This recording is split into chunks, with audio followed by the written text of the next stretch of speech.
Okey, selama saya hidup bersolat tarawih di bulan Ramadan, sepanjang hidup ni lah, saya pernah bersolat di surau atau masjid yang solat 20 rakaat dan pernah juga di solat di masjid atau surau yang solat 8 rakaat. Dan saya pernah di surau di masjid yang mana 8 rakaat tu straight. Ada yang pernah 8 rakaat tu tengah-tengah tu ada tazkirah. Ada pernah juga yang di tengah-tengah tu ada tahlil. Dan di Perancis dulu pernah juga di tengah-tengah tu lepas 4 rakaat ada santapan makan untuk tambah tenaga. Bila target dia orang target Lailatul Qadar memang dia kau-kau orang-orang Arab ni. Lepas 4 rakaat makan tambah 4 rakaat dan 4 rakaat dia cukup panjang. Anyway, yang saya tak pernah adalah yang baru berlaku baru ni. Dan baru berlaku lah, first time yang saya pernah adalah di tengah-tengah lepas 4 rakaat tu diselangi dengan majlis syahadah. Maksudnya ada mereka yang ingin memeluk Islam dan bersyahadah dan dia berlaku di tengah-tengah tu. Kan? Itu first time saya melalui perkara tersebut lah. Dan video yang ditunjukkan adalah kisahlah kalau di YouTube di sini mungkin, kalau di TikTok di atas. Video tu adalah rakaman saya sendiri yang saya rekod ketika majlis tu sedang berlaku lah. Ketika peristiwa tu sedang berlaku, ada 2 orang yang bersyahadah. Saya sengaja ambil supaya suaminya nampak sedikit, isterinya terlindung. Isterinya terlindung. Dua-duanya bersyahadah. Alhamdulillah, semua Alhamdulillah. Right before that sebenarnya ada, bukan right before lah, maknanya sebelum iftar rasanya, ada juga yang bersyahadah daripada warga Jerman. Dipendekkan cerita, ini adalah event Hidayah Center, satu badan dakwah yang menyebarkan Islam kepada potensi-potensi mereka di luar sana untuk memeluk Islam bersama kita sebagai seorang Muslim, dan juga untuk cater mereka-mereka yang jadi mu'allaf dan perjalanan seterusnya. Dan ramai yang diraikan malam tu adalah para mu'allaf yang masih perlu disantuni sebaik mungkin.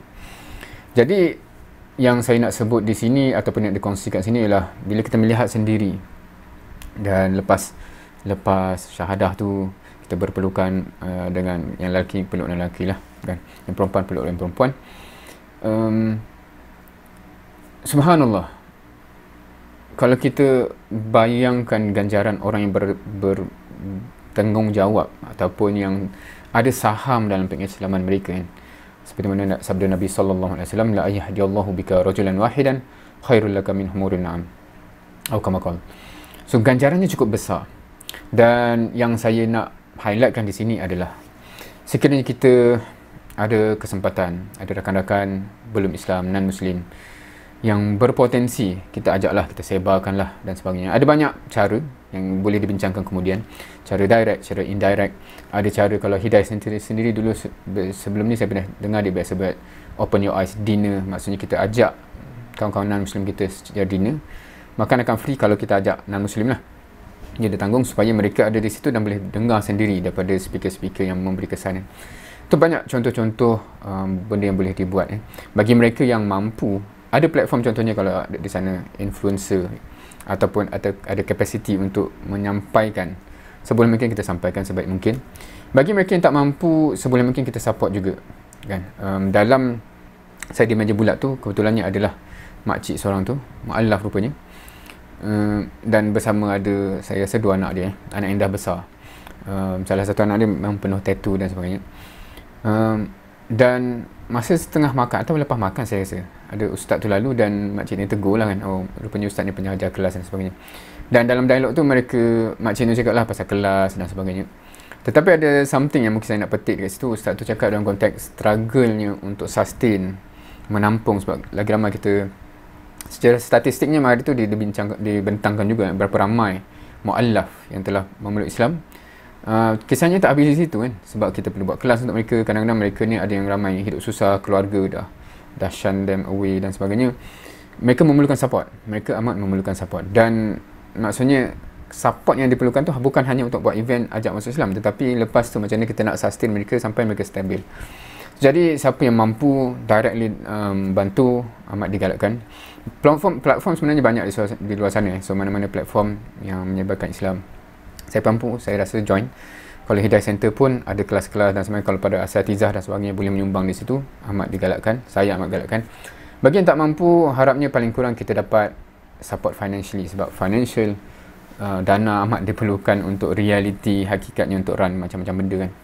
Dan saya rasa boleh je lah Google Hidayah Center dan kat situ ada cara menyumbang. Dan of course terbuka jugalah dengan mana-mana platform yang lain yang anda yakini yang melakukan usaha-usaha yang bersungguh sebenarnya. So kita sama-sama doakan satu hari nanti reality sebab sekarang ni demografi kita masih expectation kita ialah bila kita tengok bangsa tu, Melayu expectation pertama Muslim, Cina expectation pertama bukan Muslim, unless kalau dia pakai sebiji macam Muslim lah, dan Muslim kot kan. Apatah lagi kalau perempuan, dia lebih senang nak detect kalau dia berhijab kan. Kalau Indian pun cumanya kita mengidamkan satu hari nanti insyaAllah, ni saya punya idaman lah, kita dah sampai level dakwah kita tu sampai kita expect bila kita jumpa Muslim pun most probably bila kita jumpa Chinese ke Indian pun most probably Muslim, dan yang masih belum Islam tu makin minority kan. Kerana itulah hajat kita untuk rahmah ini, untuk kebenaran ini dikongsikan dan dikecapi bersama insya-Allah. Sama-samalah kita dalam bulan Ramadan ni panjatkan doa semoga usaha-usaha mereka yang berusaha keras dimudahkan Allah, dan kita menyumbang apatah lagi dalam bulan Ramadan. Wallahu a'lam. Salam Ramadan.